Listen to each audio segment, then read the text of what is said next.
नमस्कार दोस्तों, मेरी यूट्यूब चैनल ज्ञान का समाचार में आप सभी का बहुत बहुत स्वागत है। यह एक बहुत अच्छी कहानी है। मैं आपको इस वीडियो में बताऊंगा। आप मेरे साथ वीडियो को लास्ट तक जरूर देखें और वीडियो अच्छी लगे तो वीडियो को लाइक शेयर करके चैनल को सब्सक्राइब जरूर कर लें। तो चलिए वीडियो को शुरू करते हैं। ईश्वर अच्छा ही करता है।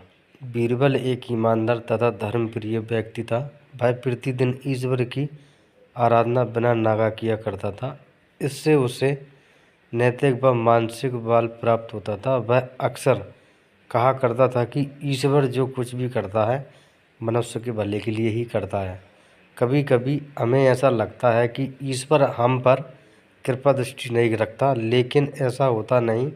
कभी कभी तो उसके वरदान को भी लोग साफ समझने की भूल कर बैठते हैं।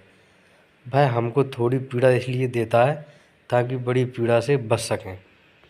एक दरबारी को बीरबल की ऐसी बातें पसंद ना आती थीं। एक दिन वही दरबारी दरबार में बीरबल को संबोधित करता हुआ बोला, देखो ईश्वर ने मेरे साथ क्या किया।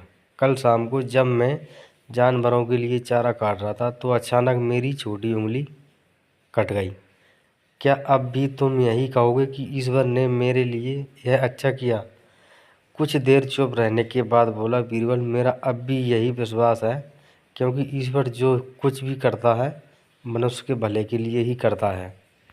सुनकर वह दरबारी नाराज हो गया कि मेरी तो उंगली कट गई और बीरबल को इसमें भी अच्छाई नजर आ रही है।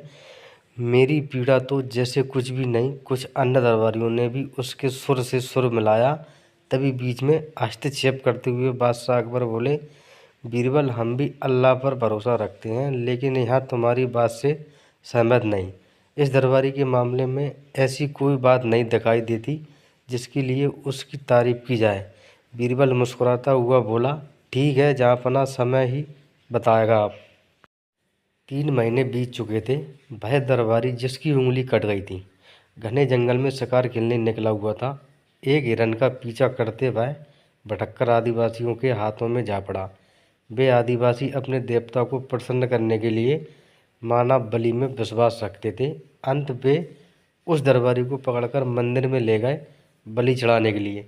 लेकिन जब पुजारी ने उसके शरीर का निरीक्षण किया तो हाथ की एक उंगली कम पाई। नहीं, इस आदमी की बलि नहीं दी जा सकती। मंदिर का पुजारी बोला, यदि 9 उंगलियां वाले इस आदमी को बलि चढ़ा दिया गया तो हमारे देवता बजाय प्रसन्न होने के क्रोधित हो जाएंगे। अधूरी बलि उन्होंने पसंद नहीं। हमें महामारियों, बाढ़ या सूखे या प्रकोप झेलना पड़ सकता है, इसलिए इसे छोड़ देना ही ठीक होगा।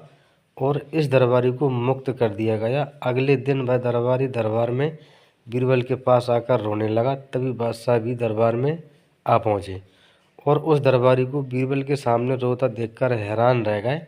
तुम्हें क्या हुआ, रो क्यों रहे हो? अकबर ने सवाल किया। जवाब में उस दरबारी ने अपनी आप बीती विस्तार से कह सुनाई। वह बोला, अब मुझे विश्वास हो गया है कि ईश्वर जो कुछ भी करता है मनुष्य के भले के लिए ही करता है। यदि मेरी उंगली ना कटी होती तो निश्चित ही आदिवासी मेरी बलि चढ़ा देते। इसलिए मैं रो रहा हूँ, लेकिन ये आंसू खुशी के हैं। मैं खुश हूँ क्योंकि मैं जिंदा हूँ। बीरबल के ईश्वर पर विश्वास को संदेह की दृष्टि से देखना मेरी भूल थी। अकबर ने मंद मंद मुस्कुराते हुए दरबारियों की ओर देखा जो सिर झुकाए चुपचाप खड़े थे। अकबर को गर्व महसूस हो रहा था कि बीरबल जैसा बुद्धिमान उसके दरबारियों में से एक है। तो दोस्तों, मेरी वीडियो अच्छी लगी हो तो नीचे कमेंट बॉक्स में ज़रूर बताएं। धन्यवाद।